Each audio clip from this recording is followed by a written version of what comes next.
Hello everyone, welcome back to the channel. Today we're diving into one of the most urgent defense questions of 2025. Can Israel defend against Iran's new Russian warplanes? This development is more than just a regional power play. It's a major shift in Middle Eastern air power that could redefine the balance of military strength for years to come. In the past few weeks, Iran has reportedly received a fresh batch of Russian-made MiG-29 and Su-35 fighter jets.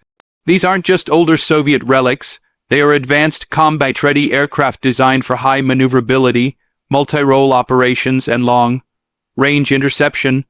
For Iran, this is a huge leap forward in air power. For Israel, it's a new challenge, one that tests even the most advanced systems in its arsenal. For decades, Israel has enjoyed near-total air superiority across the Middle East. Its air force, equipped with American F-35s and F-15EX fighters, has dominated every regional confrontation. But now, with Russian jets joining Iran's air fleet, the equation could shift. The question is by how much. Iran's air force has traditionally lagged behind in technology. Most of its aircraft are outdated models from the 1970s and 1980s. But Moscow's decision to supply Tehran with modernized MiG-29s and possibly Su-35s means Iran is entering a new era. These jets are capable of firing advanced air-to-air and air-to-ground missiles, equipped with radar systems that rival Western technology, and built for dogfights and long-range interception missions. Israel, of course, is not sitting idle. It still maintains one of the most advanced and combat-experienced air forces in the world. The F-35I Adir, Israel's customized stealth fighter, remains unmatched in stealth and electronic warfare capability. These jets can strike without being detected and share live data across battle networks in real time. That alone gives Israel a huge tactical edge. But the issue isn't just about who has the better aircraft. It's about who can control the sky when missiles start flying. The key challenge lies in detection and engagement. Iran's new Russian jets could carry long-range radar, guided missiles capable of targeting Israeli aircraft from over 150 kilometers away. If combined with advanced Russian radar systems or S-400 air defenses, Iran could create a layered air denial zone, something Israel has never had to face this close to its borders. That's where Israel's electronic warfare systems come into play. Over the years, Israeli engineers have mastered the art of jamming and spoofing radar signals. The F-35I's built-in electronic suite allows it to detect, jam, and confuse enemy radar long before it's detected. In theory, this means Israel can still strike preemptively, even inside heavily defended airspace. But there's another dimension to this story strategy. Israel's air doctrine is built around the concept of rapid dominance. If a threat emerges, it hits first, hard, and with precision. We saw this in Syria, where Israeli jets have struck hundreds of Iranian and Hezbollah targets without suffering losses. However, with Russian-made aircraft now potentially escorting Iranian units or operating from joint bases, the risk of escalation with Moscow itself becomes real. Russia's involvement complicates the rules of engagement. Israeli pilots would have to be extremely cautious not to provoke Russian radar systems or anti-air batteries stationed in Syria or Iran. This means that while Israel still has the upper hand technologically, its freedom of action could be politically constrained. Iran, meanwhile, is betting on deterrence. With these new jets, Tehran can claim it's no longer defenseless against Israeli air raids. Even if its pilots lack the combat experience of their Israeli counterparts, the symbolism is powerful. The message to Tel Aviv and Washington is clear: we can hit back. But can Iran really go head-to-head with Israel's air force in a real war? Realistically, not yet. Israel's pilots are among the best trained in the world, with thousands of flight hours and constant exposure to real combat missions. Iran's pilots, on the other hand, have limited recent battle experience. Modern aircraft require not only high-end hardware but also well-trained operators, ground crews, and logistics. Without those, even the most sophisticated jets lose effectiveness quickly. However, we cannot underestimate Iran's learning curve. With Russian advisors helping them integrate these new aircraft, Iran's air force could become far more capable within a few years. Russia's involvement also means the transfer of tactics, maintenance protocols, and electronic warfare techniques. Over time, this could close part of the gap between Iran and Israel. In response, Israel is already expanding its training and upgrade cycles. The F-35 fleet is receiving continuous software and systems updates. New weapons integration, such as precision stand-off missiles and drone coordination, make these jets even more lethal. Israel is also increasing cooperation with the United States, particularly in joint drills designed to counter Russian-style air tactics. Another factor worth noting is missile defense. Israel's air defense network, made up of the Iron Dome, David's Sling, and the Arrow systems, gives it a multi-layered shield against incoming missiles.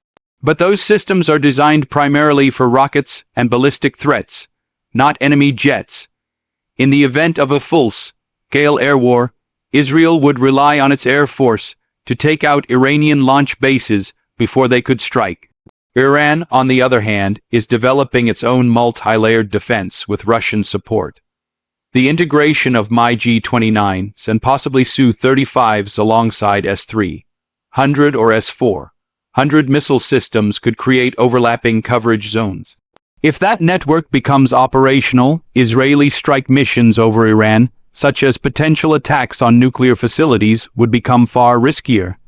Cyber warfare is another domain where Israel has the upper hand. In recent years, Israel has repeatedly demonstrated its ability to penetrate enemy systems and disrupt military operations before the first shot is fired. It's reasonable to assume that any confrontation would include cyber attacks on radar networks, communication channels, and command systems. In that arena, Israel holds a distinct advantage. Still, the greatest unknown in this equation is the depth of Russia's commitment. If Moscow continues to supply Tehran with advanced technology, including radar upgrades and missile systems, Iran could gradually erode Israel's regional dominance.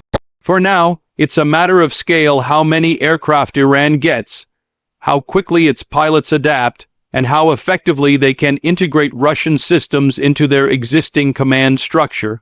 One concern for Israel's military planners is the potential for Iranian jets to operate from bases in Syria or even Lebanon under the protection of Russian air defenses. That would extend Iran's reach closer to Israeli borders and compress Israel's response time dramatically.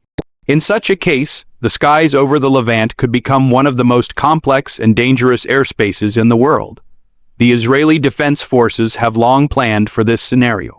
They train regularly for simultaneous air and missile threats from multiple fronts: Iran, Syria, Hezbollah, and even Yemen. Their goal is to maintain complete situational awareness. Every Israeli jet in the air is backed by satellite data, airborne early warning aircraft, and real-time intelligence. That integrated system gives them an unmatched coordination advantage that no regional rival currently possesses. At the same time, Israel is investing heavily in drone warfare. Swarm drones, loitering munitions, and AI-assisted target tracking are becoming key parts of its aerial operations. These can accompany manned aircraft, confuse enemy radar, and strike high-altitude targets without putting pilots at risk. It's another way Israel maintains its edge in innovation and adaptability. Iran, of course, is also embracing drones, especially for long-range strike and reconnaissance. The Iranian drone industry has surprised many analysts with its progress, particularly after supplying UAV to Russia for the war in Ukraine. With Russia now returning the favor by supplying fighter jets, we're witnessing a deepening military partnership that could reshape both nations' strategic posture. The next few years will likely determine whether this partnership translates into real battlefield capability. If Iran successfully integrates these jets, upgrades its radar, and trains its pilots under Russian guidance, Israel will have to rethink its operational assumptions. It might push Israel to expand its stealth fleet even further or accelerate the development of sixth-generation aircraft. For now, the general consensus among defense experts is that Israel still maintains the advantage both technologically and tactically.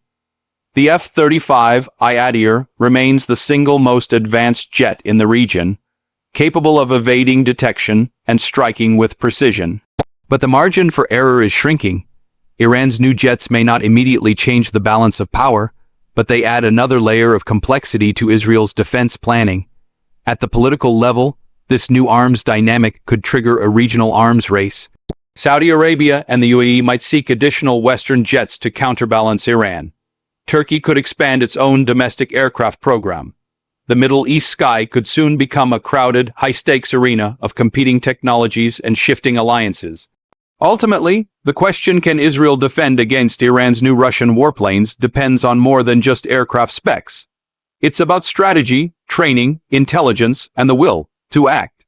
Israel has proven time and again that it can adapt faster than its adversaries. Iran, on the other hand, is determined to change the game and challenge Israel's dominance head-on. In the end, what we're witnessing is not just a military contest, but a technological and psychological one. The next encounter between Israeli and Iranian aircraft, whenever and wherever it happens, will test not only their machines, but also their doctrines, alliances, and nerve. Thanks for watching, and if you found this analysis informative, make sure to like, subscribe, and share it with others who follow global defense developments. Stay tuned for more updates right here on Ballistic Beacon, where we break down the world's most critical military stories with precision and clarity.